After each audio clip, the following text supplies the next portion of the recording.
자, 3학년 2학기 중간고사 범위 페이지 30페이지고요. 멘델의 유전 원리에 대해서 배울 건데 일단 여기부터는 너희들이 조금 많이 어려워요. 왜 어렵냐라고 가만히 봤더니 일단 첫 번째 나오는 이 유전 용어부터 모르기 때문에 문제가 많이 헷갈립니다. 그래서 제일 중요한 게 뭐냐라고 하면 유전 용어야. 이거 안 되면 뒤로 진도 넘어가면 안 됩니다. 아시겠죠? 자, 그래서 유전 용어가 제일 중요하다라는 거 머릿속에 기억하시고 자, 지금부터 출발 한번 해보도록 하겠습니다. 오늘 배우는 유전 법칙은 유전 원리는요. 가장 간단한 원리, 기본만 배웁니다. 되니? 자, 그래서 그 앞에 뭐가 있느냐? 멘델이라는 사람이 나오는데 얘가 유전의 기본 법칙 세 가지 법칙, 1법칙, 2법칙, 3법칙, 우열법칙, 분리법칙, 독립법칙 이런 걸 발견했기 때문에 우리는 오늘 그걸 배운다라는 거야. 됐죠? 자, 일단 용어부터 먼저 한번 알아볼게요. 자, 제일 먼저 무슨 말이 나오느냐? 유전이 나옵니다. 자, 유전이 무엇입니까? 라고 하면 이렇게 생각하시면 돼. 어버이의 형질이 어버이의 뭐라고? 형질이. 형질이 뭘까? 형태와 성질이. 자손에게 그대로 전달되는 걸 우리가 뭐라고 하는 거야? 유전이라고 해요. 이때 유전될 때 전달되는 게 무엇입니까? 어버이와 그 다음 어버이니까 엄마하고 아빠를 얘기하는 거죠. 엄마하고 아빠. 엄마 몸에는 난자, 아빠 몸에는 정자. 단 지금 현재 선생님은 동물체 그 중에서 사람 위주로 얘기하고 있습니다. 난자에도 난액이 있고요. 정자에도 정액이 있습니다. 그 핵 속엔 뭐가 있어? DNA가 있을 거야. 그 다음 하나의 DNA에는 여러 가지 유전자가 있겠지? 그때 각각 유전자들은 무슨 역할을 합니까? 그 엄마나 아빠가 갖고 있는 그 모양과 성질에 대한 정보를 담고 있어. 그 정보들이 막 싸웁니다. 막 싸워서 이번 형질은 아빠 거, 다른 형질은 엄마께 전달돼. 예를 들어서 이런 게 있어. 대현아, 여기 봐야지. 자, 너희들이 혹시나 나중에 우연히 어쩔 실수로 결혼을 했단 말이지. 결혼을 했으면, 그치? 나랑 똑같이 생긴 애하고 결혼할 일은 거의 없어요. 100% 쌍둥이하고 결혼할 일은 없습니다. 알겠니? 조금이라도 진짜 조금이라도 다른 애하고 결혼을 할 건데 그때 서연아, 네 위주로 한번 얘기해보자. 네 남편이 머리가 곱슬이야. 그치? 곱슬이야. 곱슬머리하고 너는 생머리냐? 생머리래. 곱슬머리하고 생머리하고 결혼했어. 네 자식은? 둘 중에 하나가 나오겠지. 아, 곱슬 아니면 뭐가 나오겠어? 생머리 아니면 뭐 반곱슬이 나올 수도 있는데 반곱슬은 곱슬이에요. 알겠니? 됐니? 자, 그러면 우린 볼 것도 없어. 무슨 일이 벌어져? 곱슬머리 형질과 생머리 형질이 막 싸우겠지. 그렇지? 막 싸워서 자손은 반은 생머리고 반은 곱슬이야? 그런 건 없어. 그런 건 없습니다. 둘 중에 하나만 나와. 되니? 그때 이 둘 중에 하나만 나오게 될 때 이 곱슬 형질과 그 다음에 안 곱슬 즉 생머리 형질이 막 싸우잖아. 이렇게 싸우는 걸 우리가 뭐라고 하느냐? 대립 형질이라고 하는 거고요. 이때 이 대립 형질에서 이긴 녀석이 자손한테 나오는 거야. 정답부터 얘기해 줄까? 곱슬 나와요. 뭐라고? 곱슬 나옵니다. 자꾸적으로 알아둬라. 알겠니? 그래서 내가 곱슬이야? 뭘 것도 없어. 내 자식도 곱슬이야. 알겠니? 됐어요? 그렇게 알고 계시면 돼요. 자, 그래서 이제 우리 이때 정자하고 난자 속에 있는 정액, 난액 그 안에 있는 DNA에 있는 유전자, 그 유전자가 싸워서 이긴 하나의 유전자가 자손에게 전달되는 현상, 그걸 뭐라고 해? 유전. 그게 유전이야. 되니? 자, 이때 이 유전할 때 제일 중요한 게 뭐라고 했어? 유전 용어라고 했습니다. 맞아요? 그래서 별표하세요. 유전 용어는 별표 3개. 제일 중요합니다. 자, 일단 용어부터 한번 알아보자. 부모의 형질이 자녀에게 전달되는 현상을 우리가 뭐라고 한다? 유전이라고. 이때 새로운 용어가 나왔죠. 형질. 맞아요? 형질이 뭐야? 형태와 성질. 그런 걸 우리가 뭐라고 한다? 형질이다라고 하시면 돼. 그래서 형태니까 모양, 색깔 이런 것들 얘기하는 거고 성질이니까 뭐 아까 얘기했던 거 곱슬이냐 안 곱슬이냐 그치? 아니면 둥구냐 주름졌냐 뭐 이런 것들 피부가 까맣냐 하얗냐 이런 것들 됐죠? 이런 것들을 우리가 뭐라고 한다? 형질이라고 해. 그래서 여기다가 쓸 거야. 형태와 플러스 성질을 우리가 줄임말로 형질이라고 하는 거야. 근데 이런 형질은요 반드시 무슨 일이 벌어져? 엄마 거하고 아빠 께 중복이 된단 말이야. 중복이 되기 때문에 서로 싸워 안 싸워? 싸워. 그래서 형질 중에서 대립되는 형질을 우리가 뭐라고 하느냐? 대립형질이라고. 근데 이런 경우는 싸우지 않죠. 아빠도 생머리, 엄마도 생머리. 그럼 자손은 무조건 생머리. 근데 만약에 자손이 곱슬머리가 나왔다고 쳐. 이거 이거 얘기를 상상도 하지 말자. 그치? 맞잖아. 그런 식으로 되는 거야. 또 니네 그런 거 알지? A형하고 A형을 결혼했는데 갑자기 B형이 나왔어. 그런 경우 있잖아. 그래가지고 예전에 이건 실화야. 난리 난 적이 있었는데 어떤 일이 벌어졌을까? 남편이 자기 혈액형을 잘못하는 거죠. 그치? 근데 어설프게 배운 걸 가지고서 그죠? 그런 일이 벌어졌어. 근데 그게 옛날엔 있었어요. 지금은 없죠. 선생님 때는요 혈액형을 난 처음에 어디서 알았냐? 학교에서 알려줬어. 학교에서 피 검사하고 넌 무슨 형이야? 난 그래가지고 그때 얘기한 게 B형이기 때문에 난 B형이구나. 꼬매기 때부터 난 B형 하고 살고 있었거든. 고등학교 가서 헌혈이라는 걸 처음 했거든. 그때 나보고 오역이 피가 바뀌어? 아니죠. 내가 잘못 알고 있었던 거죠. 옛날에는 그래서 잘못 알려준 경우가 있었습니다. 그래서 그런 일이 벌어진 건데 만약에 내 혈액형도 정확하고 내 바깥 사람도 혈액형이 정확한데 내 자식이 이상해? 그것도 얘기 점점점 얘기 못합니다. 이런 것들이 바로 우리가 유전을 통해서 다 알아낸 거야. 자, 대리명절 볼게요. 한 가지 형질에서 뚜렷하게 구분되는 변이 이걸 우리가 뭐라고 하느냐? 자, 다시 한번 얘기하자. 아빠하고 엄마 위주로 얘기할게요. 아빠의 형질과 자손의 형질이 하나의 형질에 대해서 서로 대립돼. 똑같지 않고 달라. 그러면 둘 중이 뭐 어떻게 된다? 서로 막 싸우겠죠? 이런 걸 우리가 뭐라고 한다? 대립형질이라고 하는 거고 대립형질 중에서 딱 only one 하나만 자손한테 나와요. 됐어? 그러면 자손한테 나오는 이러한 형질을 우리가 뭐라고 하느냐? 미리 한국말 좀 알아두셔야 됩니다. 우성이라고 해요. 뭐라고 한다? 우성. 아까 얘기했죠? 곱슬과 생머리가 있어. 누가 이겨? 곱슬. 그럼 곱슬이 자손한테 나오지. 그럼 이건 뭐라고 불러? 우성. 그럼 이건 안 나오지. 생머리는. 이건 뭐라고 해? 열성이라고 합니다. 윤서야. 우성하고 열성 중에 누가 좋아? 땡. 그런 거 없어. 뭐라고? 그런 거 없어. 알겠니? 우리 우성 열성에서 이걸 줄여서 우열이라고 하니까 머릿속에 뭐가 된 거야? 우등, 열등, 우열, 누가 좋고 누가 나쁘다 이렇게 생각을 하지. 그치? 우성과 열성은 좋은 거 나쁜 거 그런 거 안 따집니다. 야, 그러면 잘 봐. 아빠가 곱슬이고 엄마가 생머리인데 내가 곱슬이야? 그치? 그럼 이 곱슬이 좋다는 얘기야? 우리가 살아가기 겁나 불편한데? 곱슬 중에서 왕곱슬, 흑인머리 곱슬 알아? 니네 흑인머리 곱슬은요 얘네들은 막 머릿속으로 파고들어요. 이게 좋은 거야? 아니잖아. 그래 이런 거는 좋고 나쁜 거 안 따져요. 대신에 우리가 따지는 건 자손한테 나타났느냐 나타나지 않느냐 이런 것만 따지게 되는 겁니다. 이해됐냐? 됐어요? 자, 그래서 한 가지 형질에 뚜렷하게 구분되는 변이를 대립형질이라고 하는 거고 이때 문제가 있습니다. 대립형질이 하나야. 뭐라고? 대립형질이 하나야. 그러면 이 대립형질 하나는 무조건 상동염색체 한 쌍이 있다라고 생각하시면 돼요. 자, 이게 무슨 얘기냐? 지금부터 볼게. 자, 우리 오늘 배울 거 중에서 제일 대표적인 녀석이 완두거든요. 왜 하고 많은 녀석 중에 왜 완두를 쓰느냐? 실험하기 아주 쉽기 때문에. 그래서 이 완두씨의 모양이 둥근 거하고 주름진 게 있어. 됐어? 그러면 이런 걸 우리가 유전에서 뭐라고 표시하느냐? 이렇게 표시해요. 어떤 완두의 세포가 있어.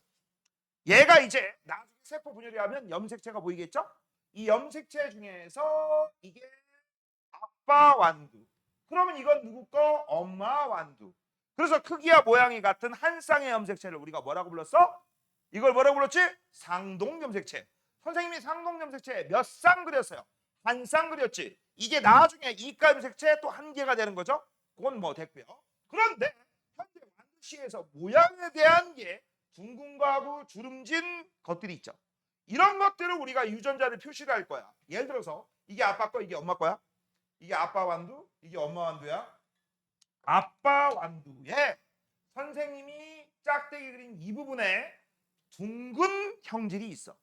됐어? 그 다음 그렇다면 엄마의 염색체에는 볼 것도 없습니다. 같은 위치에 주름진 유전자가 있습니다. 알겠니? 주름진 형질이 있어. 그러면 같은 자리에 이렇게 있는 상태에서 뭐 한다고? 막 싸우는 거야. 막 싸워서 이긴 녀석을 아까 뭐라고 한다고 했지? 우성. 지는 녀석을 뭐라고 한다고 했어? 열성. 누가 좋아? 그런 거 없음. 됐어? 이때 우리가 나중에 이 우성과 열성을 잘 봐. 둥글다 주름지다 이렇게 한국말로 표현하지 않고 영어를 씁니다. 알파벳을 써요. 알겠니? 그래서 알파벳을 써서 요거를 라지 R이라고 쓰고 요거를 스몰 R이라고 쓰면 너희들은 딱 한 방에 알 수 있어. 대문자고 소문자가 있으면 대문자가 소문자를 항상 이겨. 뭐라고? 대문자가 소문자를 항상 이겨. 그러면 이 대문자가 뭐에 해당된다는 얘기야? 우성. 이건 뭐에 해당돼? 열성이라고 할 수 있지. 그래서 그 다음 이런 식으로 지금 현재 선생님이 표시를 하는 거 방법을 우리가 뭐라고 하느냐? 유전자형 표현 방법이라고 합니다. 왜?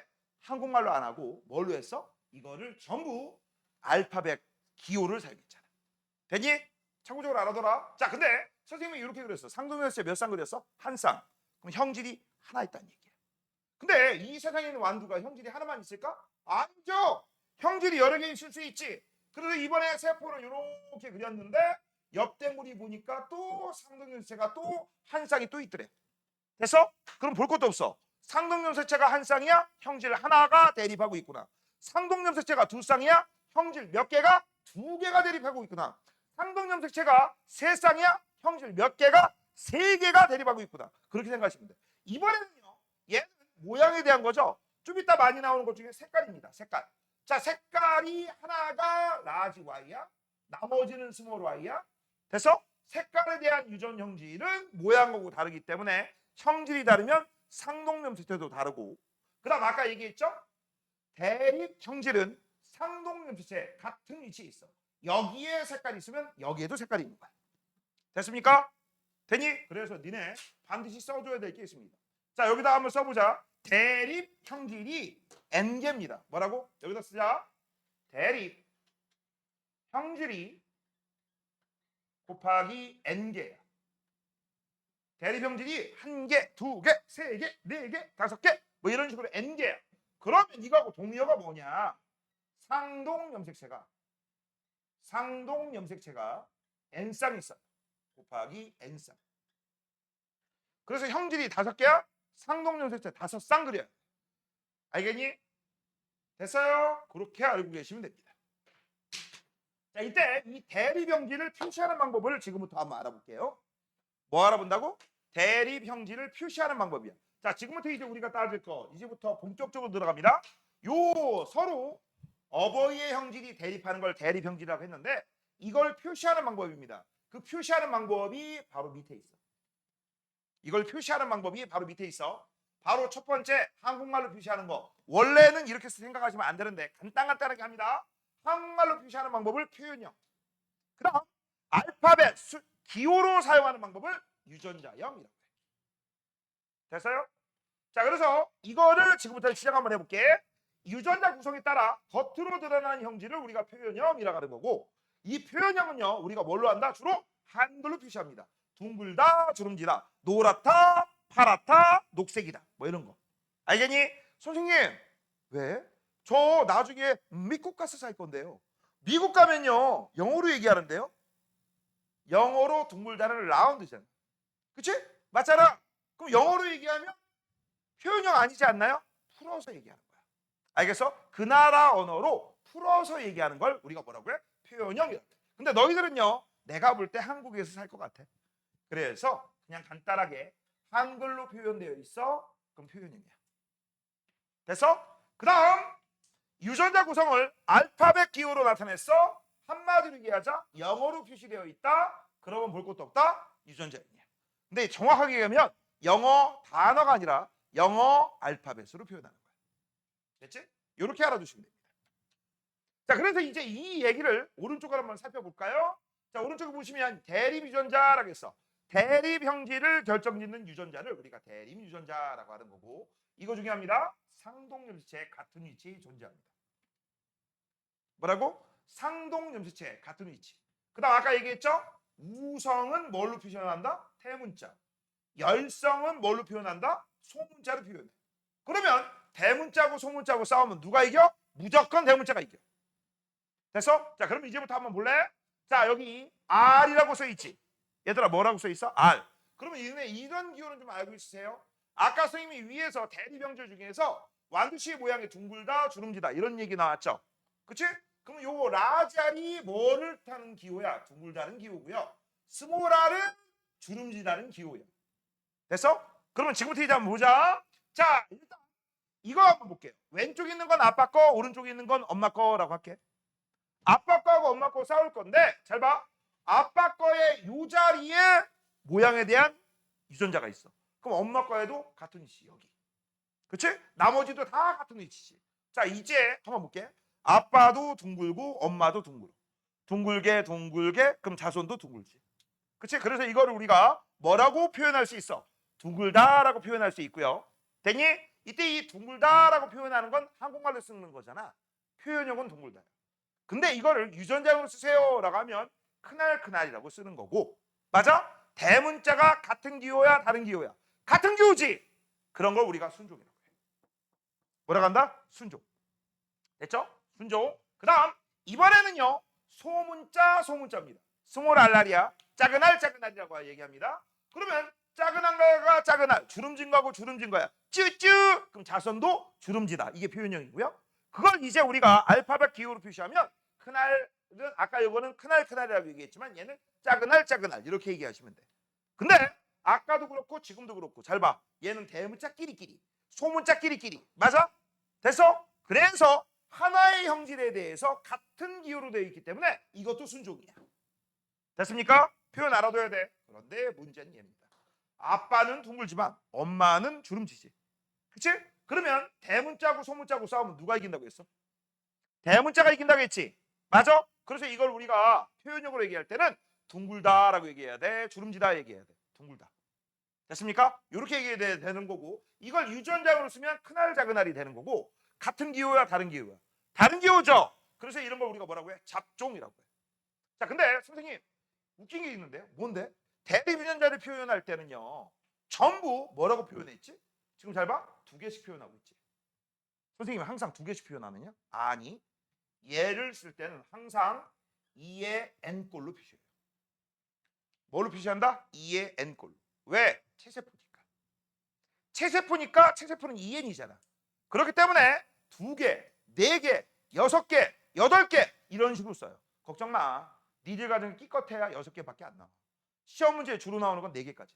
알겠니? 됐어? 근데 얘네들이 만약에 정자, 난자 같은 애들이야. 그럼 뭐라고 써야 돼? n개니까 하나, 셋, 여섯. 아니 6이 아니라 5 이런 식으로 써야 되죠. 뭔 얘기인지 알아요? 됐어요? 그래서 다 이런 식으로 쓰는 거고. 자, 지금부터 이제 시작 한번 해보자. 요거는 우리가 뭐라고 해? 유전자형이라고 합니다. 이거 뭐라고? 유전자형. 유전자형이 같은 기호야? 그러면 순종. 유전자형이 다른 기호야? 잡종. 서연아, 순종이 좋아? 잡종이 좋아? 그렇지. 그런 거 안 따져. 이거 착각하시면 안 돼. 나는 순종이야. 넌 잡종이지? 기분 나빠하면 돼? 안 돼? 안 된다고. 그런 거 안 따지니까. 그치? 다시 한번. 에이 잡종아. 기분 좋아야 돼? 나빠야 돼? 아무렇지도 않아야 돼. 알겠어? 우리는 근데 참고적으로 얘기하면 사람은 다 잡종이야. 알겠어? 순종의 경우가 거의 없어. 자, 그럼 이거를 우리가 표현적으로 얘기해보자. 방금 전에 배웠던 거 한글로 얘기하면 얘는 뭐라고 한다? 둥글다 뚱. 얘는 뭐라고 얘기해? 둥글다 뚱. 그럼 얘는 뭐라고 해야? 주름진다. 이렇게 쓰시면 되죠. 그 다음에 재밌네. 표현형이 같아도 유전자는 다를 수 있지. 그치? 그래서 이거 잘 봐. 표현형이 같으면 모두 같은 유전자형이다. OX, X. 근데 거꾸로 유전자형이 같으면 모두 같은 표현형이다. O. 그건 되죠. 맞죠? 웃지 마. 시험이 잘 나와. 많이 헷갈려. 자, 그 다음 이제 밑으로 내려갑니다. 밑으로 내려가면 이 유전자형에 대해서 또 한 번 얘기를 합니다. 이 유전자형에 대해서 또 한 번 얘기한 게 바로 여기 두 개. 순종하고 잡종. 이거는 뭘로만 따진다고? 유전자형 가지고 따져요. 유, 전, 자, 형 가지고만 따져요. 표현형 가지고 안 따져요. 자, 유전자형 가지고 따지면 자, 유전자의 구성이 같으면 순종이야. 유전자의 구성이 달라? 그러면 잡종이야. 그런데 이 순종하고 잡종을 구분하는 기준이 중요합니다. 잘 봐. 밑줄 쳐. 한 가지 형질의 유전자 구성이 같냐 다르냐 그걸로 구분하는 거야. 한 가지 형질의 유전자 구성이 같느냐 다르냐. 자, 지금부터 예를 한번 들어볼게요. 자, 한번 볼게. 자, 무슨 형질인지 모르겠지만 내가 이렇게 쓸 거야. 이거 순종이야 잡종이야? 순종이죠. 그 다음 내가 이렇게 쓸 거야. 순종이 잡종이야? 순종이죠. 이렇게 쓸 거야. 순종이 잡종이야? 이거 잡종입니다. 얘는 잡종이에요. 자, 그래서 잘 봐. 형질이 같으면 같은 기호로 씁니다. 자, 그래서 지금 현재 봐봐. 이건 전부 A란 형질이죠. A란 형질인데 우성, 열성을 표현한 거고, 큰 거, 작은 거. 그치? 유전자 구성이 하나의 형질에 대해서 지금 현재 같은 기호이기 때문에 우리는 얘네들을 뭐라 한다? 순종. 얘는 다른 구성이니까 잡종. 됐어? 자, 그 다음 옆된 우리 한번 또 한번 해볼게. 이번엔 B란 형질이야. 이렇게 돼 있어. 얘하고 얘는 같은 형질이야, 다른 형질이야? 다른 형질이야. 이거 순종의 잡종이야? 순종. 요거 순종의 잡종이야? 순종. 이거 순종의 잡종이야. 잡종이죠. 이거 잡종입니다. 자, 그러면 이제 얘네들을 왼쪽 오른쪽 따로따로 따질 수 있지만 같이 따질 수도 있단 말이지. 됐어? 그래서 보통 우리가 이렇게 얘기합니다. 하나의 형질만 가지고 따져 단성. 그럼 두 개의 형질 가지고 따져 양성. 그럼 선생님, 세 개의 성질은 삼성인가요? 네 개는 사성이고요. 잘 안 써. 알겠어? 우리는 단성하고 양성만 알면 돼. 그래서 얘네들을 우리가 지금부터 크로스 합쳐보도록 하겠습니다. 합치면 이렇게 쓸 수 있지. 맞아? 순종일까 잡종일까? 순종의 잡종일까? 그 다음 vs 이거 순종일까 잡종일까? 요 두 가지만 비교할 줄 알면 게임 끝나. 이거 순종의 잡종입니다. 순종입니다. 이거 순종의 잡종입니다. 잡종입니다. 뭔 차이가 있을까? 잘 봐. 내가 얘기했지.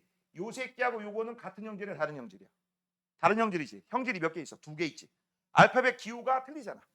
형질 두 개야. 만약 옆에 CC라고 있으면 형질 세 개고요. DD까지 있으면 형질 네 개입니다. 하나의 형질의 같은 기호야. 그치? 그럼 이건 A만 보고 이건 B만 보면 되지. 그치? A끼리 같은 형질, 아니 A끼리 같은 기호, B끼리 같은 기호. 맞지? 그래서 이걸 우리가 뭐라고 해? 전부 순종이고요. 형질이 두 개니까 양성순종 이렇게 부르기도 해요. 알겠니? 그런데 얘는 봐봐. 요거는 A 형질, B 형질이 있었죠? 그치? 근데 A 형질은 순종이지. B 형질이 순종이야, 잡종이야? 잡종이죠? 뭔지 알아요? 그래서 하나라도 잡종이면 얘는 잡종이에요. 뭐라고? 하나라도 잡종이면 뭐라고? 잡종입니다. 이해되셨습니까? 이렇게 푸는 거야. 뭔 얘기인지 알겠어? 됐어? 자, 이렇게 해서 이제 우리 기본적인 거 알아봤습니다. 자, 그래서 밑에 보시면 여기 뭐라고 나와 있어? 유전자 구성이 다르다라고 했는데 얘 역변구리에다가 하나 더 쓰자. 선생님이 쓰는 거 A, B, B, C, C. 그럼 얘가 잡종이지. 맞아? 그럼 다 잡종이야. 하나라도 잡종하면 잡종이면 모두 잡종이야. 자, 그 다음 얘는 형질 몇 개? 하나. 얘 몇 개? 하나. 얘 몇 개? 두 개. 왜? 알파벳 기호가 틀리니까. 그 다음 얘는 알파벳 기호가 세 개니까 세 개 형질. 그 다음 세 개 중에 요거 앞뒤는 순종이고 요게 잡종이죠. 하나라도 잡종이면 전부 다 잡종이다. 까먹지 마시고요. 자, 이제 우리가 이제 중요한 용어도 또 알아보도록 하겠습니다. 자가수분과 타가수분이 있어.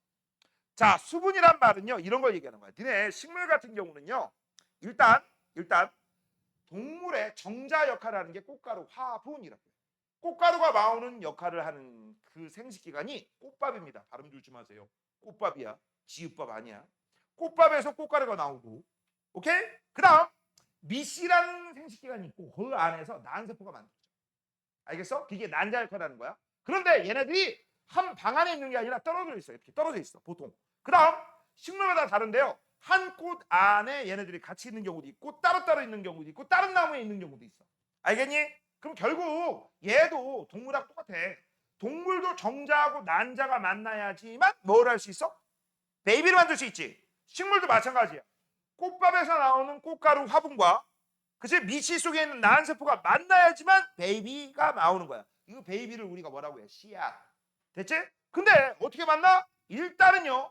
요 미씨가 있는 부분을 우리가 뭐라 하느냐? 암술이라고 해요. 근데 이 암술이 어떻게 생겼느냐? 이렇게 생겼어. 암술 머리, 암술대. 그다음 요게 바로 씨방이고요. 씨방 밑에 안에 미씨가 있고 미씨 안에 난세포가 있어. 알겠니? 됐어? 자, 근데 잘 봐. 바깥쪽에서 꽃가루가 여기에 이렇게 달라붙어. 그래서 이 달라붙는 과정을 수분이라고. 그럼 꽃가루에서 뭐가 만드느냐? 여기서 관을 하나 만들어. 관을 만들고 요 안에서 막 정액이 따라와서 여기 안에 들어가서 세포 분열을 일으켜서 수정이 되는 거야. 알겠니? 그때 요 과정 수분 이게 여기 써 있지. 수분. 이때 자가 내 스스로 하는 거. 타가 남의 도움을 받는 거 아닙니다. 이때 자가하고 타가는요 이런 걸 얘기하는 거예요. 같은 유전자끼리 교배를 합니다. 그게 자가수분이고요. 다른 유전자끼리 교배합니다. 타가수분이야. 그러면 사람을 식물에 비유 한번 해볼까? 사람 같은 경우는 무조건 올 100% 타가수분이죠. 야, 니들이 나중에 미래의 와이프, 미래의 남편 생각해봐. 나하고 같은 유전자야? 100% 다른 유전자죠? 그치? 이 세상에 같은 유전자인 생물 중에서 이성은 없습니다. 다시 한번 뭐라고? 같은 유전자인 생물 중에서 이성은 없어요. 선생님, 쌍둥이요. 얘네 쌍둥이 중에서 같은 유전자를 갖는 애들을 일란성 쌍둥이라고 하거든? 근데 일란성 쌍둥이는 무조건 올 100% 동성이야. 남자면 남자, 여자면 여자. 우리 동네, 우리 반에 쌍둥이가 하나 있는데 걔는 쌍둥이인데 남자, 여자인데요? 그건 일란성이라고 하는 거야. 일란성은 100% 다른 유전자입니다. 알겠니? 근데 전 세계 해외 토픽 같은 데 보잖아? 특이한 경우 있어요. 일란성이거든? 생긴 게 똑같이 생겼어. 뭐 그런 건 뭐 신의 실수라고 얘기하면 되는 거고요. 하지만 생긴 새만 똑같이 생겼지 소갈맹이는 틀릴 거야. 여기서 소갈맹이는 유전자 얘기하는 거다. 알겠니? 뭔 얘기인지 알겠어요? 자, 그래서 우리는 사람의 경우에는 무조건 다른 유전자끼리만 결합하거든? 근데 식물은 아니에요. 같은 유전자끼리 교배할 수 있습니다. 야, 그냥 이렇게 생각하면 쉬워. 잘 봐. 이게 말이 안 되지만 니네 현재 우리나라 사회에서 누나하고 결혼할 거야. 친누나. 친여동생하고 결혼할 거야. 오빠 결혼할 거야. 이거부터 무슨 일이 벌어져? 야! TV에 나오고 막 사람들이 야 미쳤냐 이런 식으로 나오겠지. 물론 옛날 원시 시대 때는 가능할지 모르겠지만 지금은 말이 안 되지. 말이 안 되잖아. 그치? 그거하고 비슷한 게 이거야. 비슷하다고 했지? 똑같다고는 하지 않았어요. 그나마 비슷한 유전자끼리 교배하죠. 결혼하는 거죠. 이거 말이 돼요? 안 돼요?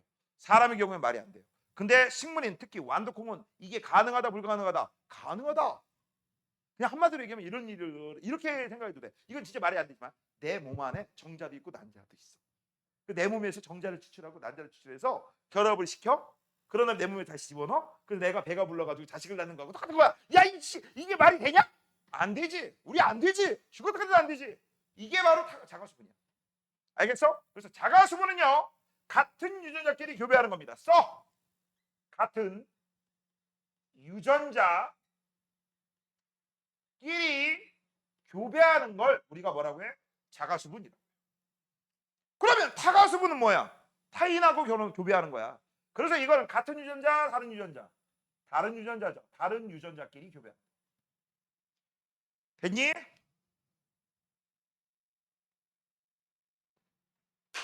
그러면 이제 한번 볼게. 순종하고 잡종의 차이가 있습니다. 잘 봐라. 여러 세대를 자가수분하여도 계속 같은 형질이 나온다. 그럼 무조건 자가수분해도 같은 형질만 나오면 순종입니다. 진짜 그런 자가 이제 볼게요. 여기 AA가 있어. 그치? AA의 일종의 뭐 그냥 정자라고 하자. 말도 안 되지만. 그다음 이 몸에서 또 뭐도 있다고 난자도 있다고. 그러면 똑같이 AA에서 교배를 하겠지. 이렇게. 그치? 내 몸 안에 AA가 있으면 그치? 다른 쪽도 AA지. 이게 정자라면 난자. 말도 안 되지만. 그러면 얘네들이 현재 EN이잖아. 그치? EN이니까 나중에 뭘로 바뀌어야 돼? A. 나중에 뭘로 바뀌어야 돼? A. 그러면 여기 A하고 A가 만나니까 자손도 뭐가 나와? AA. 똑같죠? 이걸 소문자로 바뀌어도 똑같죠? 이게 바로 뭐야? 순종이야. 이 뜻이에요. 알겠니? 그 다음 잡종. 잡종은 저런 일이 벌어지지 않아요. 잡종은 어떤 일이 벌어지느냐라고 돼 있어. 잡종은 이런 경우에 만들어져. 하나는 AA이고 하나는 소문자 스몰 AA야. 그러면 얘는 A, 얘는 스몰 A가 되니까 자손은 큰 A, 작은 A가 나오겠지. 됐지? 이런 식. 이런 걸 우리가 뭐라고 해? 잡종. 됐지? 맞아? 순종과 순종이 결합해서 잡종이 나올 수도 있고. 됐습니까? 다른 유전자끼리 교배하는 걸 뭐라 한다? 타가수. 일단 용어부터 알고 있어야 돼. 용어를 모르면 말이 된다 안 된다? 안 된다. 알겠어? 말이 안 된다라는 게 여기에서 핵심입니다. 자, 정리 한번 하고요. 계속 넘어갈게요. 자, 어버이의 형질이 자손에게 전달되는 현상, 이걸 우리가 뭐라고 해? 유전이라고 하는 거죠. 그치? 이걸 유전이라고 해. 이때 어버이의 형질 중에서 서로 대립되는 형질을 우리가 뭐라고 해? 대립형질이라고 하는 거고, 이때 이 대립형질을 표현하는 방법이 크게 두 가지가 있어. 첫 번째, 한국말로 표현한다. 그걸 뭐라고 해? 표현형. 플러스 알파벳 기호로 쓴다. 유전자형. 에이, 유자? 이상하네. 유자가 아니라 유전자죠. 유전자형. 이거 한글이고요. 이건 알파벳 영어라고 간단한 따라가 알아두시면 됩니다. 이때 이 유전자형을 보면 대문자가 있고 소문자가 있는데, 대문자는 우성이고요, 소문자는 열성입니다. 이때 대문자고 소문자고 싸우면 누가 이겨? 대문자가 이겨. 대문자가 표현돼. 됐죠? 이때 이 유전자형은요, 일반적으로 체세포인 경우에는 2개씩, 4개씩, 6개 다 EN꼴로 표현하고, 생식세포인 경우에는 N개씩 표현해. 1개, 3개, 5개 이런 식으로. 그래서 그때 이 유전자형을 표현했을 때 우리는 크게 두 가지로 나누죠. 첫 번째 순종이냐, 그 다음 잡종이냐. 순종은요, 같은 유전자끼리 같은 기호끼리 표현된 거. 잡종은 다른 기호끼리 표현된 거. 이때 이 순종하고 잡종은 언제 따지는 거냐? EN일 때만 따져. 야, 봐라. 내가 이렇게 쓰면 이건 순종이다. 이렇게 쓰면 잡종이다. 이거 되지. 근데 얘가 만약에 나중에 생식세포가 돼서 N개가 됐어. 그럼 반띵이야. 야, 이렇게 쓰고 얘는 이거 아니면 이거라고 쓰는 거지. 맞지? 맞잖아. 그러려면 얘는 이게 순종이냐? 선생님, 제 눈가린 옆에 A가 희미하게 보이는데요? 장난해? 이런 데선 순종잡종이라고 하지 않아요. 알겠니? 순종잡종은 언제 따진다고? EN일 때만 따지는 거야. 됐습니까? 됐어? 이거 용어 모르면 답을 못 풀어. 문제를 못 풀어. 됐어? 자, 이제 책 한번 볼게요. 자, 이제 기본 과정 배웠으니까 우리는 멘델의 유전 법칙을 지금부터 할 수 있어요. 자, 잘 봐. 일단 멘델이 완두를 가지고 뭔 짓거리 했는지부터 한번 알아보기 위해선 멘델이 어떤 녀석인지부터 알려줄게요. 얘들아, 멘델은 어떤 녀석이냐면 이런 녀석입니다. 얘가 수도사였어요. 수도사. 한마디로 얘기하면 뭐하고 똑같아? 수도원에 갇혀서 그냥 지금 현재 우리나라에 비유하면 절에 사는 스님이야. 여자 구경 못해. 그치? 알겠어? 아주 산골에 살고 있는 수도사야. 수도사, 니네 그거 알아? 현존하는 기록 중에 한 번도 죽을 때까지, 늙어 죽을 때까지 여자 못 본 수도사가 있습니다. 여자를 한 명도 못 본. 태어나서 여자라는 인간에 대해서 책에서만 보고 여자가 어떻게 생겼는지 한 번도 못 본 사람이 있다. 사진도 있어. 얘는 태어나자마자 그 수도원에 맡겨졌고 늙어 죽을 때까지, 거긴 참고적으로 그 수도원은 남자만 존재해요. 100살 넘어서 죽을 때까지 거기 수도원에서 단 한 발도 못 나갔고, 거기는 여자가 들어오지 못한대. 왔다 갔다 외부에서 먹을 거 갖다 주는 사람도 다 남자. 오, 불쌍하지 않냐? 거꾸로 남자를 한 번도 못 본 뭐 수녀원 뭐 이런 사람들이 있겠지. 근데 그거는 뭐 모르겠어. 그런 기록이 없어. 아무튼 그래. 자, 그래서 거기에 살고 있어서 얘가 이제 외롭고 심심하고 할 짓이 없는 거야. 그래서 가만히 보니까 완두가 있네? 그래서 완두 가지고 뭐를 하는 거야? 빨간 안두, 그치? 둥근 안두, 주름진 안두. 두 사람 사랑하십니까? 그래서 속으로 지가 1인이여 하겠지? 네, 신랑은 뽀뽀를 하시오. 뽀뽀. 그치? 그런 식으로 하면서 막 자손을 만들어내다 보니까 뭔가의 규칙성을 하나 발견한 거야. 그걸 정리한 게 오늘 배울 거 멘델의 유전 법칙입니다. 알겠니? 자, 그러면 왜 이 멘델은요 하고 많은 녀석 중에 왜 완두를 사용했을까? 자, 완두가 유전 실험의 재료로 적합한 까닭은 한마디로 얘기하면 실험하기 매우 이지하기 때문에 그래요. 써놔. 실험하기 이지. 뭐라고? 실험하기 쉽기 때문에. 기르기도 쉽고요. 한 세대가 짧아요. 여기서 한 세대가 뭐냐? 베이비가 어른이 될 때까지 시기를 우리가 한 세대라고 해요. 자, 참고적으로 사람은 한 세대가 얼마 정도 될까? 얘들아, 니들 지금 현재 나는 어른이에요 라고 생각하니? 생물학적으로, 몸적으로는, 신체학적으로는 어른 맞아요. 왜냐면 생식세포가 나오니까. 그래서 옛날 조선시대, 고려시대 때 니들 나이면 벌써 시집갔잖아. 그럼 애가 둘일 수도 있잖아. 맞지? 너는 지금 서방이 되는 거. 서방님, 그치? 부인 이런 식으로 얘기하잖아. 옛날 그래서 지금은 아니죠. 점점 늦게 일어나지. 오늘날은 보통 30세입니다. 알겠어? 그래서 우리 사람 같은 경우는 어떠한 형질이 다음 형질까지 나타나는 데를 관측하려면 최소한 30년이 기다려야 돼. 이렇게 하고. 그치? 그러면 몇 세대 관측 못하고 난 관찰자가 죽어버리지. 맞잖아. 그래서 사람은요, 관찰하기, 실험하기 이지하지 않아. 이지하지 않아. 됐어? 그 다음 자손의 수가 많아. 근데 사람은 자손의 수가 적거나 없을 수도 있지.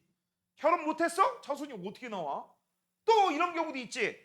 결혼을 했는데 우리 애 안 낳을 거예요. 딩크족이에요. 이럴 수도 있고 애 한 명만 낳을 거예요. 두 명만 낳을 거예요. 선생님 저는 축구단, 전 농구단, 전 야구단 이런 사람이 어디 있냐. 맞아요? 그래서 사람은 힘들지만 얘는 쉬워요. 그 다음 완두는 대리병들이 뚜렷해요.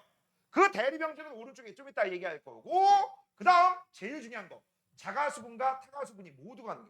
사람은 이게 안 돼. 사람은 이게 안 돼. 예를 들어서 잘 봐. 야 민채야 너 실험을 위해서 과학사적 연구를 위해서 얘하고 결혼해. 네 할래? 조건이 맞아야지. 내 마음에 들어야지. 맞지? 그러면 가능할지 모르겠지만 실제 가능해요 불가능해요? 불가능하죠. 불가능하잖아. 그치? 결혼도 마음대로 못하고. 맞아? 자 그래서 그리고 이거 같은 유전자끼리 교배가 돼야 안 돼. 사람은 죽었다 가는데 이게 안 돼. 그래서 우리는 멘델은 사람을 못 구하니까 완두로 실험을 했다. 이게 핵심이고요. 오른쪽 잠깐 볼게요. 자, 멘델이 실험한 7가지 대표 형질인데요. 시험 문제 이런 것들이 나옵니다. 잘 봐. 다음은 멘델이 유전 법칙에 사용한 완두의 대립 형질이다. 그치? 다르게 짝지은 건 무엇입니까? 이렇게 나오는 경우가 있어. 옳게 짝지은 건 무엇입니까? 잘 봐. 여긴 둥글다. 그러면 옆댕구리에는 여기가 모양이니까 여기도 모양이 있어야 되지. 그래서 둥근 거하고 주름진 게 대립 형질인데 만약에 이걸 짝꿍을 둥글다 초록색 이상하지 않냐? 하나는 모양인데 하나는 색깔이야. 말이 돼야 안 돼. 안 되지. 모양은 모양끼리, 색깔은 색깔끼리. 됐어? 되니? 그런 식으로 얘기해. 알겠어? 얘는 크다라고 했는데 흰색이래. 말이 돼요 안 돼요? 안 되죠. 됐지? 이런 식으로 해서 7가지 대립 형질이 있다. 그 정도만 알고 있으면 되겠고 자 이제부터 멘델의 유전 법칙을 하나씩 배우도록 하겠습니다. 자 오늘은 첫 번째 시간 제일 먼저 요거 하나 배우고 잠깐 쉬도록 할 거야. 자 일단 멘델의 봐봐 유전 법칙 중에 제1법칙입니다. 멘델의 유전 제1법칙 우리는 뭐라고 하느냐? 우열의 법칙이야. 뭐라고 한다? 우열의 법칙. 요새는 맞춤법상 의자를 빼더라고. 우열 법칙입니다. 자, 이 우열 법칙을 가장 간단하게 기호로 표시할 거야. 기호로 표시하면 이렇게 표시합니다. 잘 봐라. 이렇게 그렸어. 이거 무슨 모양이야? 니들 얼굴처럼 찐빵 모양, 둥근 모양이죠. 둥근 모양하고 그다음 선생님 이렇게 그렸어. 이거 무슨 모양이야? 주름진 모양이죠. 둥근 거하고 주름진 거하고 막 결혼을 시켰어. 그치? 맞아? 그러면 자손이 뭐가 나오는지가 궁금해. 그래서 시간을 좀 기다려 봤더니 자손이 이렇게 나왔어. 자, 문제 들어갑니다. 자손한테 나온 형질은 둥근 거야, 주름진 거야? 이거 둥글다, 이거 주름졌다. 이걸 뭐라고 표현한다고 했어? 이거를 한글로 쓰는 거 표현형이야. 됐어? 둥근 거하고 주름진 거하고 교배를 했더니 무슨 형질이 나왔어? 둥근 형질이 나왔어. 윤서야, 누가 우성이야? 그렇지. 이 둥근 게 우성이지. 그럼 얘가 우성이라고 하고 얘는 열성이라고 하고 그치? 우성하고 열성하고 싸우면 무조건 누가 나온다? 우성 형질이 나오지. 맞아요? 이거를 우리가 뭐라고 해? 우열법칙이라고 해. 됐어? 그러면 니네가 하나 착각하는 게 있어. 뭘? 두 개하고 싸워서 이 형질이 몰빵됐고 이 형질은 사라졌구나 라고 착각을 해요. 라고 착각을 합니다. 진짜 그런지 안 그런지 확인하기 위해서 한 번 더 실험을 합니다. 자, 한 번 더 실험하기 전에 먼저 이런 표현도 좀 알아볼게요. 처음에 우리가 사용한 이런 애들을 우리가 뭐라고 하냐? P라고 해요. 뭐라고 한다? P라고 하고 이게 부모 세대를 뜻하는 페어런츠. 그치? 그거 약자야. 됐냐? 그래서 얘는 우리가 어버이라고 하는 거고 그 다음 세대를 땅땅땅땅땅땅 F1이라고 합니다. 이거 뭐라고 한다? F1. 알겠니? 이걸 F1, 패밀리 1. 세대가 한 번 지났다. 그런 뜻이야. 좀 이따가 F2 하면 세대가 두 번째. 그럼 얘가 할아버지가 되고 얘가 아들이 되고 얘가 손자가 손녀가 되는 거죠. 뭔 얘기인지 알아? 자 이제 우리가 궁금한 거 일단 첫 번째 가정은 이거죠. 우성하고 열성하고 싸우면 우성이 나오니까 두 개의 형질 중에서 이건 사라지고 이 형질이 몰빵했구나. 이렇게 생각할 수 있지. 진짜 맞는지 안 맞는지 알아보기 위해서 멘델은 하나를 더했어. 그 2번이 바로 분리법칙. 분리의 법칙. 자, 여기 나온 애들을 똑같이 자가수분했습니다. 이 유전자하고 이 유전자는 같은 유전자야, 다른 유전자야? 같은 유전자야. 그렇지? 같은 유전자. 그러면 니들 머릿속에는 뭐가 나와야 돼? 둥근 거니까 이거 무조건 올 100% 뭐만 나와야 돼? 그렇지? 둥근 것만 나와야 되지. 근데 둥근 것만 나오는 게 아니라 둥근 것도 나오고 주름진 것도 나오고. 즉 무슨 얘기야? 우성도 나오고 열성도 나오더래. 그러면 너희들이 방금 전에 생각했던 가정이 맞아요, 틀려요? 틀리지? 자, 우성하고 열성으로 싸우면 열성은 사라지고 우성 형질만 간다. 그러면 두 개의 형질 중에서 하나가 사라지고 얘가 가든지, 두 개의 형질 중에서 얘가 사라지고 얘만 가든지, 맞지? 그 가정대로 하면 이거 나오면 돼, 안 돼? 안 되지? 근데 나왔어, 안 나왔어? 나왔지? 이거 어떻게 된 거야? 이거 어떻게 된 거야? 아, 첫 번째 가정이 틀렸구나. 가정이 틀렸으면 뭐를 해야 돼? 가정을 수정을 해야 돼. 맞아? 그래서 가정을 수정하기 위해서 어떤 원리가 나왔느냐? 분리법칙이라는 이것들이 도입이 된 거고, 이 분리법칙은 뭘 얘기하는 거냐? 이거 얘기하는 거야. 얘들아, 하나의 세포 안에 유전자가 하나, 두 개가 있었어. 됐어? 근데 재밌는 거, 멘델은 그 당시에 유전자란 용어를 몰랐어. 이건 나중에 알아낸 거야. 그래서 유전인자라고 표현하는데 그 유전인자가 오늘날 뭐다? 유전자야. 됐어? 그래서 하나의 형질에는 한 쌍의 유전인자가 있어, 두 개의 유전자가 있다. 됐지? 그 다음 얘네들이 다음 자손으로 갈 때는 무슨 일이 벌어진다? 각각 분리되어 들어간다. 이렇게 설명한 거야. 이렇게 설명해. 그래서 각각 두 개 중에 하나씩 분리돼서 자손의 형질을 결정한다. 이렇게 설명한 거야. 자, 지금부터 이제 이 내용을 방금 전에 그렸던 요걸 가지고 설명 한번 해볼게요. 잘 봐. 여기에 쓱 이게 상승연습체라고 생각해도 되고 유전자라고 생각해도 돼. 여기에 두 개의 유전인자가 있고 이건 둥글다. 얘 순종이라고 할게. 왼쪽도 라지알, 오른쪽도 라지알. 이해됐지? 됐죠? 자, 그 다음 오른쪽에 있는 애는요. 얘도 순종이라고 할게. 두 개의 유전자가 있고 여기는 스몰알이야. 여기까지 이해됐죠? 그래서 이걸 우리가 표현형으로 하면 둥글다, 유전자로 하면 크날. 표현용어로 하면 주름지다, 유전자로 하면 짜그날. 됐어? 자, 이제 자손이 될 겁니다. 자손이 되면 EN이 뭘로 바뀌어야 돼? N으로. 그러면 요 자손 제1대는요. 아빠한테는 큰알만 받고요. 맞지? 엄마한테는 둘 중에 하나 작은 알만 받을 거야. 큰알 작은 알? 이거 뭐라고 했지 아까? 우성. 이거 뭐였지? 열성. 그러면 우성하고 열성하고 싸우면 누가 이긴다고 했어? 우성이겠지. 그래서 둥글다. 하지만 이거는 아까 이렇게 썼었고 얘는 이렇게 썼었지. 얘네들 순종이야, 잡종이야? 순종. 얘는 뭐라고 써야 돼? 큰알, 작은 알이라고 써야 되지. 순종이야, 잡종이야? 잡종. 그래서 여기 앞에 잡종 제1대라고 써 있는 거야. 니들 책에. 알겠니? 자, 그렇다면 이번에도 역시 자가수분한다겠죠? 그럼 자가수분하면 여기에 이렇게 돼 있고 여기에 뭐가 있어? 이게 있을 거 아니야. 맞아요? 됐어? 이제 여기서 이제 얘네들이 2n짜리가 n개, 2n짜리가 n개로 되면서 서로 교배를 할 거야. 이때 나타날 수 있는 가지수는 몇 가지? 싸가지지. 싸가지잖아. 봐봐. 이걸 아빠라고 이걸 엄마라고 하자. 아빠에서 나올 수 있는 생식세포의 유전자형은 큰알 아니면 작은 알이지. 엄마한테서 나올 수 있는 생식세포의 유전자형도 역시 큰알 아니면 작은 알이지. 맞아요? 맞아? 그럼 이제 교배를 할 거야. 아빠, 엄마 교배하면 여기 뭐 나와? 큰알. 큰알, 작은 알. 얘들아, 소문자고 대문자는 무조건 대문자부터 먼저 쓰는 거야. 그 다음 알파벳을 쓸 때도 알파벳이 먼저인 순서대로 쓰는 거야. A하고 B가 있으면 A부터 쓰는 거다. 알겠어? 그 다음 얘하고 얘도 역시 뭐라고 써야 돼? 이렇게 써야 되는 거고 얘하고 얘는 뭐라고 써야 돼? 이렇게 써야 되지. 자, 이제 이걸 표시한 게 바로 유전자형이야. 유전자형은 이제 뭘로만 바꿔주면 돼? 표현형으로. 맞아? 그래서 표현형으로 바꿔주면 얘는 둘 다 둥글다. 둥근거하고 주름진 거는 대문자가 이긴다겠죠? 둥글다. 얘도 둥글다. 얘만 주름진다. 맞죠? 그래서 우성과 열성이 3대 1의 분리비로 나왔지. 맞지? 이게 무슨 비예요? 이게 무슨 비냐?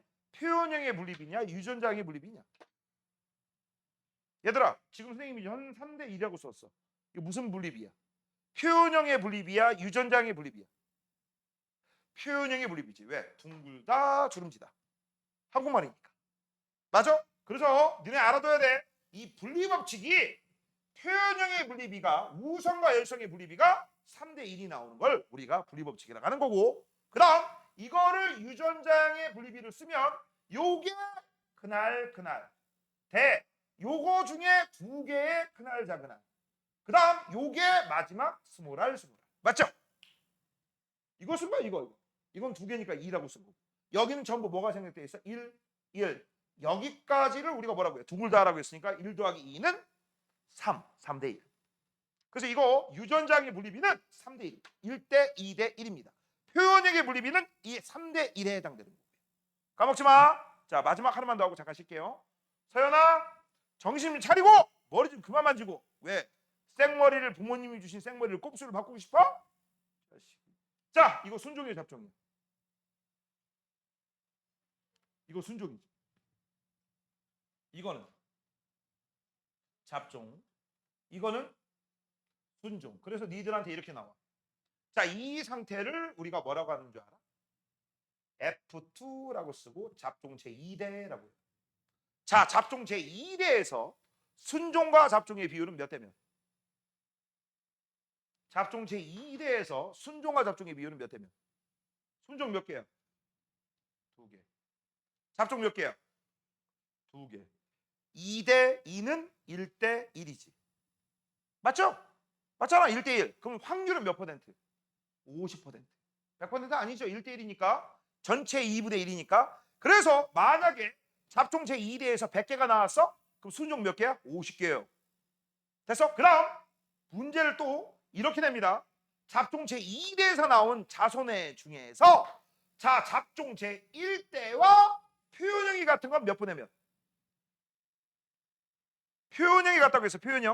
표현형이니까 둥글다. 여기도 둥글다지. 그치? 둥근 거 몇 개야? 둥근 거 몇 개야?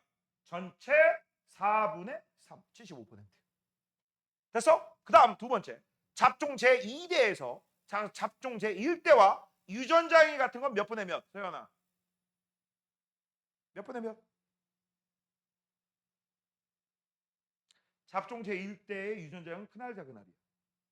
여기에서 큰알 작은 알 몇 분의 몇이냐? 이거지. 전체 4분의 2. 2분의 1이네? 50%죠. 됐어? 자, 시험 문제가 어떻게 나오는지 알겠어? 용어를 여기다 막 섞어요. 그래서 지금 현재 대답이 쉽게 돼야 안 돼요. 안 되지. 왜? 용어를 기억을 못 하니까. 알겠니? 그래서 용어를 모르면 여기는 아작이 난다는 거. 그게 핵심입니다. 뭔 얘기인지 알아요? 용어를 외워야 돼. 용어. 중요하다. 자, 잠깐 쉬도록 하겠습니다.